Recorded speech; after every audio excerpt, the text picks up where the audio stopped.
So you might be asking yourself, what does an Italian luthier, a Belgian composer, and a French inventor all have in common?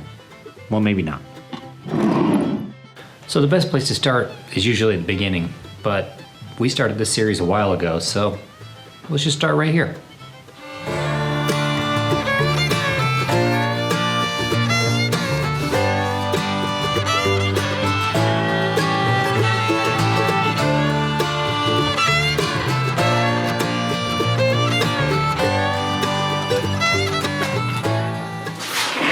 I've been inspired to change the format of the channel, and I hope to make better videos.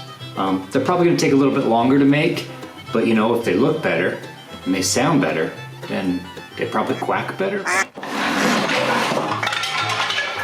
There's probably going to be a lot more of this scripted content, so if you're here to listen to me bumble through lengthy and seemingly erratic explanations, hopefully there'll be less of those. So if you're interested in the history of musical instrument making, the evolution of musical instrument design, with the odd comment thrown in, then you're in the right place. And if you've been following along so far, you know where we're at. If this is the first time you're checking out the channel, then go ahead and check out this card for the playlist of this whole build. As you may or may not know, this series is about making a somewhat replica. Yes, somewhat.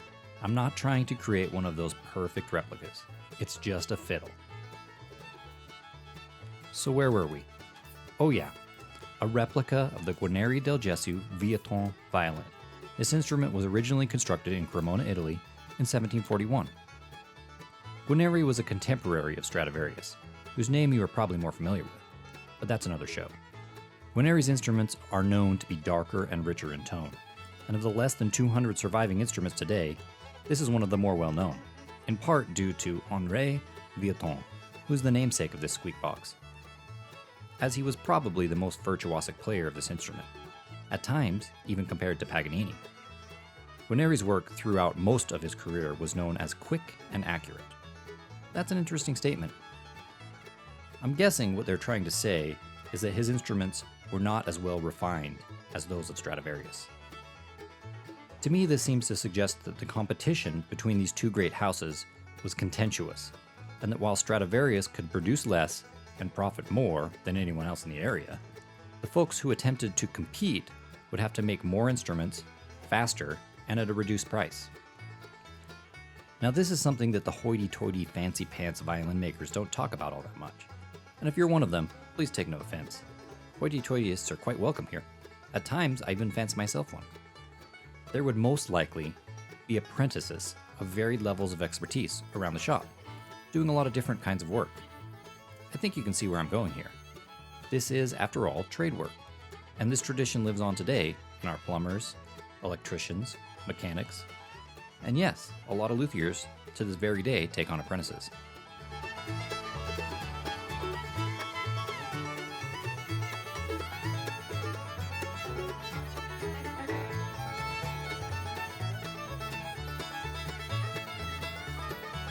Now imagine what good old Giuseppe would have said if I told him that there was a machine that could rough out all of his parts to exacting precision and consistency. I bet you the Cremonese cronies would be shaking in their Italian leather boots, and Mr. Stradivarius would be as mad as a hatter. Not knowing the actual status of Sir Stradivarius's hat wearing, Italian leather or not, I imagine that it would have been, at the very least, jostled around a bit, and quite possibly thrown to the ground and stomped on. Putting this fictitious scenario aside, it's clear to me that if there were a tool available to any of these builders, they would have taken advantage of it. And in fact, they did. Well, not CNCs, as they didn't come along for quite a while. But there's some compelling evidence to show that the Cremonese makers were adapting their techniques to make better and more consistent instruments. And this is one of the reasons they are still well known, and their techniques continue to be replicated to this very day. While CNC technology may seem a distant relative of those times, it's not all that far-fetched, or even close-fetched.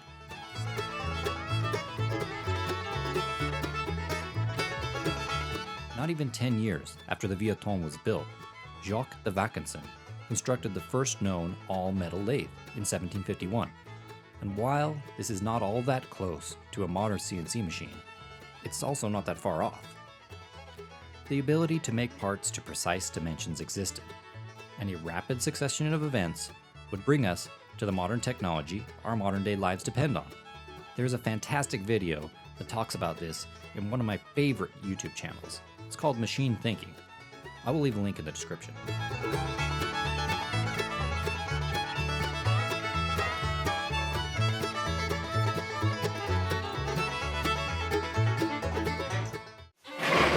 So like always, if you want to support the channel, hit subscribe.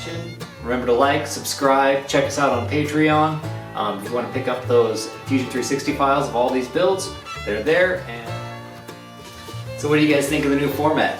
Is it more entertaining, more informational, more entertainational? I don't know. I think I'm just going to keep doing it this way because I like it. So it's just the way it's going to be. So. See you next time.